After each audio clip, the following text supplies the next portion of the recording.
एक बार तथागत गौतम बुद्ध से उनके एक शिष्य ने कहा, बुद्ध, मैं क्या करूं? मेरा मन कहीं लगता ही नहीं। मैं मन को साधना चाहता हूं, मन को शांत करना चाहता हूं, मन को एकांत करना चाहता हूं, लेकिन मेरा मन है कि वो कहीं लगता ही नहीं, कभी शांत होता ही नहीं, हमेशा भटकता ही रहता है। अब आप ही बताइए बुद्ध कि मैं क्या करूं? गौतम बुद्ध ने उस शिष्य की बातें पूरे ध्यान से सुनी और फिर कहा, मैं आज तुम्हें एक कहानी सुनाता हूं। इस कहानी को सुनने के बाद तुम्हें तुम्हारे प्रश्नों के उत्तर मिल जाएंगे। गौतम बुद्ध ने कहानी सुनानी शुरू की कि एक बार एक गुरु अपने कुछ शिष्यों को ध्यान साधना सिखा रहे थे। तभी एक शिष्य ने खड़े होकर कहा, गुरुजी, मेरे मन में पिछले कई दिनों से एक प्रश्न चल रहा है, लेकिन मुझे इसका उत्तर नहीं मिल पा रहा। क्या मैं आपसे वो प्रश्न पूछ सकता हूँ? गुरु ने कहा, बिल्कुल पूछ सकते हो, पूछो, क्या प्रश्न है तुम्हारा? शिष्य ने कहा, जैसे हम सब खाना खाते हैं तो हम सबकी भूख मिट जाती है, लेकिन ये ध्यान के संदर्भ में ऐसा क्यों नहीं होता? हम सब आपके बताए अनुसार एक जैसा ही ध्यान करते हैं, लेकिन कोई पहले और कोई बाद में ध्यान को उपलब्ध होता है, और कोई तो पूरी जिंदगी ही ध्यान को उपलब्ध नहीं हो पाता। जैसे खाने से हम सबकी भूख मिट जाती है, वैसे ही ध्यान से भी हम सबके मन शांत हो जाने चाहिए, लेकिन ऐसा नहीं होता। आखिर क्यों? गुरुजी ने कहा, कल गांव के सबसे बड़े सेठ के घर मुझे खाने पे बुलाया गया है, तुम भी कल मेरे साथ वहां चलना। इतना कहकर गुरुजी वहां से चले गए। अगले दिन दोनों गुरु और शिष्य उस सेठ के घर भोजन के लिए पहुंचते हैं। उस सेठ की पत्नी ने उन्हें भोजन पे बुलाया था। उन दोनों के साथ ही वह सेठ भी भोजन करने बैठ जाता है। जैसे ही वह सेठ भोजन का पहला निवाला अपने मुंह के अंदर डालता है, भोजन की थाली को उठाकर दूर फेंक देता है और अपने नौकरों को चिल्लाकर कहता है, कैसा बेहुदा खाना बनाया है, इसमें बिल्कुल भी स्वाद नहीं है। जाओ और जाकर मेरे लिए दूसरा भोजन बनाकर लाओ। और वह वहां से उठकर चला जाता है। सेठ की पत्नी उन दोनों गुरु शिष्य से माफी मांगती है और उन्हें बड़े प्रेम से भोजन परोसती है। दोनों भोजन करते हैं, लेकिन गुरु अंत में 2 रोटियां अपनी थाली में छोड़ देते हैं और सेठ की पत्नी से कहते हैं, बेटी, क्या तुम ये दोनों रोटियां मुझे एक कपड़े में बांध कर दे सकती हो? सेठ की पत्नी ने वो दोनों रोटियां एक कपड़े में लपेट कर गुरु को दे दी। फिर वो दोनों वहां से निकल पड़े। रास्ते में गुरु ने शिष्य से पूछा, तुम्हें भोजन कैसा लगा? शिष्य ने कहा, भोजन तो बहुत स्वादिष्ट था गुरुजी। गुरु ने कहा, बस स्वादिष्ट, और इसके आगे तुम्हें कुछ भी नहीं लगा? शिष्य ने कहा, इसके आगे और क्या लग सकता है? भोजन अच्छा था, स्वादिष्ट था, उससे मेरा पेट भर गया, और क्या? गुरु ने कहा, अच्छा बताओ, जब भोजन स्वादिष्ट था तो उस सेठ को भोजन स्वादिष्ट क्यों नहीं लगा? तुम तो कह रहे हो कि भोजन बहुत स्वादिष्ट था, फिर उसे भी स्वादिष्ट लगना चाहिए था, लेकिन उसे नहीं लगा, तो आखिर ऐसा क्यों हुआ? शिष्य ने कहा, गुरुजी, ये बात तो मुझे भी समझ नहीं आई। भोजन तो ठीक ही बना था, लेकिन पता नहीं उस सेठ को क्यों पसंद नहीं आया। मुझे तो कुछ समझ नहीं आ रहा, आप ही बताइए। गुरु ने कहा, बताऊंगा, लेकिन अभी तुम चुपचाप मेरे साथ चलते रहो। चलते चलते दोनों गुरु और शिष्य बहुत आगे तक आ गए। शिष्य ने पूछा, गुरुजी, आखिर हम जा कहाँ रहे हैं? हम अपने आश्रम के मार्ग पर तो नहीं हैं? गुरु ने कहा, बस तुम चलते रहो।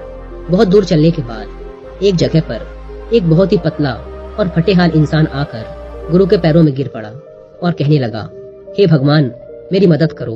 मैंने पिछले 4 दिनों से कुछ भी नहीं खाया, कृपया आप मुझे कुछ खाने को दो। गुरु ने उस भूखे इंसान को एक पेड़ के नीचे बैठाया और फिर वो दोनों रोटियां उसे खाने के लिए दे दी। रोटियां देखते ही उस भूखे इंसान की आंखों में चमक आ गई। उसने खाना शुरू किया। खाते वक्त उसकी आंखों से आंसुओं की धारा बह रही थी। वह रोता जा रहा था और खाता जा रहा था, साथ ही अपने हाथों से ऊपर की तरफ कुछ इशारा भी करता जा रहा था। शायद उस अनंत शक्ति का धन्यवाद कर रहा था इन रोटियों के लिए कि तूने ये रोटियां देकर मेरी जान बचा ली। रोटियां खाने के बाद उसने गुरुजी का धन्यवाद किया और वहां से जाने लगा। गुरुजी ने उसे रोककर पूछा, भोजन का स्वाद कैसा था? उसने कहा, स्वाद तो था ही नहीं भगवान। इन रोटियों में तो साक्षात परमात्मा था, जीवन था, अमृत था इन रोटियों में। इतना कहकर वो गरीब इंसान वहां से चला गया। उसके जाते ही गुरु ने शिष्य को समझाते हुए कहा, देखो, भोजन एक ही था, लेकिन सेठ को उसमें जरा भी स्वाद नहीं आता। तुम्हें उसमें स्वाद आता है, और इस इंसान को उस भोजन में स्वाद नहीं आता, बल्कि जीवन, परमात्मा और अमृत नजर आते हैं। इसी से समझा जा सकता है कि भोजन और इंसान की संतुष्टि में कितना अंतर है। सेठ को इस भोजन से बिल्कुल संतुष्टि नहीं मिलती, तुम्हें थोड़ी संतुष्टि मिलती है, लेकिन उस भूखे इंसान को इसी भोजन से अनंत संतुष्टि मिलती है। बिल्कुल ऐसा ही ध्यान के संदर्भ में भी होता है। जिसकी जितनी बड़ी चाहत होती है, जितनी बड़ी प्यास होती है, वह उतनी ही जल्दी अपना रास्ता बना लेता है। जिस इंसान के अंदर ध्यान के लिए जितनी बड़ी प्यास होती है, ध्यान के लिए जितनी बड़ी चाहत होती है, वह उतनी ही जल्दी ध्यान की अवस्था को प्राप्त कर लेता है। वह शिष्य अब अपने गुरु की बात समझ चुका था। उसे अपने प्रश्नों का उत्तर मिल चुका था।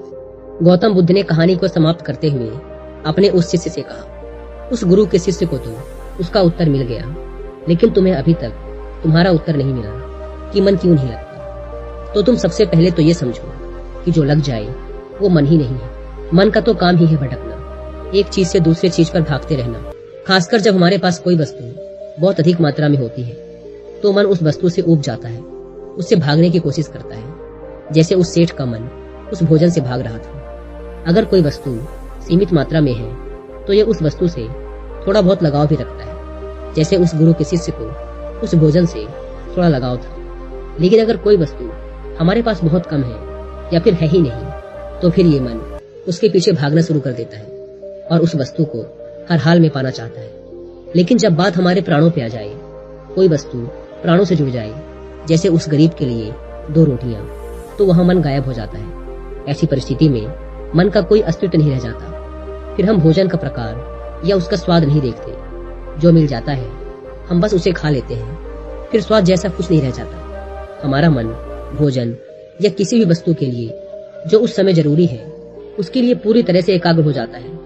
फिर हम जो भी खाते हैं हमारे प्राण उसे अंदर तक स्वीकार कर लेते हैं। फिर वो भोजन कैसा भी हो, हमें उसमें रस आने लगता है। और ये सब केवल तब होता है जब मन जैसा कुछ नहीं होता। हम अपने मन को बहुत लगाने की कोशिश करते हैं। कोई इसे अध्ययन में लगाने की कोशिश करता है तो कोई अपने दूसरे कामों में। लेकिन तुमने देखा होगा कि मन कहीं नहीं लगता और ये लग भी नहीं सकता, क्योंकि इसका काम लगना नहीं है, बल्कि मन का काम तो हमें भगाना है, एक वस्तु से दूसरी वस्तु पर, दूसरी से तीसरी वस्तु पर। और ये मन लगातार भागता ही रहता है। जो हमारे पास नहीं है उसे ये पाना चाहता है, जो पा लिया है उससे दूर जाना चाहता है। और जब वो वस्तु या इंसान हमसे दूर चला जाता है तो ये फिर उसे पाना चाहता है। ये लगातार ऐसे ही हमें भगाता रहता है। यही इसकी मूल प्रवृत्ति है। गौतम बुद्ध ने आगे कहा, अब आप लोगों के अंदर ये प्रश्न उठ रहा होगा कि अगर मन का काम भगाना है तो क्या हम जिंदगी भर भागते ही रहेंगे? क्या कभी हम अनंत शांति का अनुभव नहीं करेंगे? क्या कभी हम रुकेंगे नहीं? अगर जीवन को ध्यान से देखा जाए तो जीवन ऐसा ही है। इंसान जन्म से लेकर मृत्यु तक भागता ही रहता है, कभी किसी चीज के पीछे तो कभी किसी दूसरे इंसान के पीछे। लेकिन कभी कभी कुछ बिरले लोग ऐसे भी हो जाते हैं जो इस भागा दौड़ी से बाहर आ जाते हैं। वो भागना बंद कर देते हैं क्योंकि वो जाग चुके होते हैं। वो जीवन की सच्चाई को समझ चुके होते हैं, इसलिए वो व्यर्थ चीजों के पीछे भागना बंद कर देते हैं। फिर चीजें उनके पीछे भागती हैं, वो चीजों के पीछे नहीं भागते। ऐसे लोग प्रबुद्ध कहलाते हैं। अब आपके अंदर प्रश्न उठेगा कि आप लोग अपने अंदर शांति कैसे ला सकते हैं, ठहराव कैसे ला सकते हैं, खुद के मन को अपने को भगाने से कैसे रोक सकते हैं? तो इन सारे प्रश्नों का केवल एक ही उत्तर है और वो है ध्यान। ध्यान एकाग्रता लाता है, मन विचलित करता है। ध्यान ठहराव लाता है, मन भगाता है।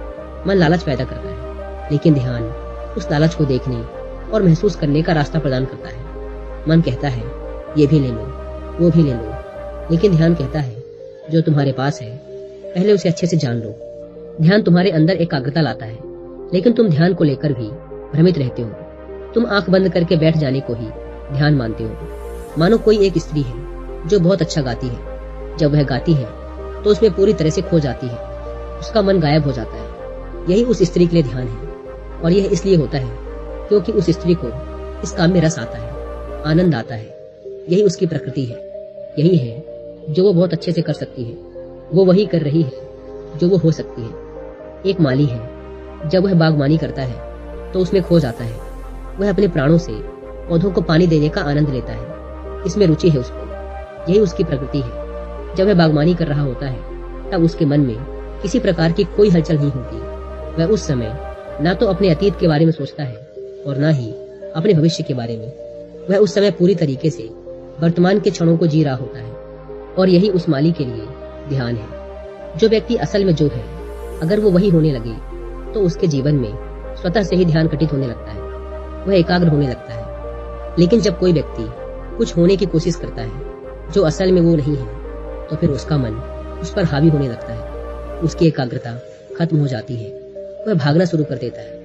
अगर वह सब कुछ पा भी लेता है तब भी सोचता है कि कुछ तो रह गया है, और उसका यह अधूरापन कभी पूरा नहीं होता, क्योंकि जो वो हो सकता था, जो उसकी प्रकृति थी, वह वो नहीं हो पाया, और उसके सिवा सब कुछ हो गया।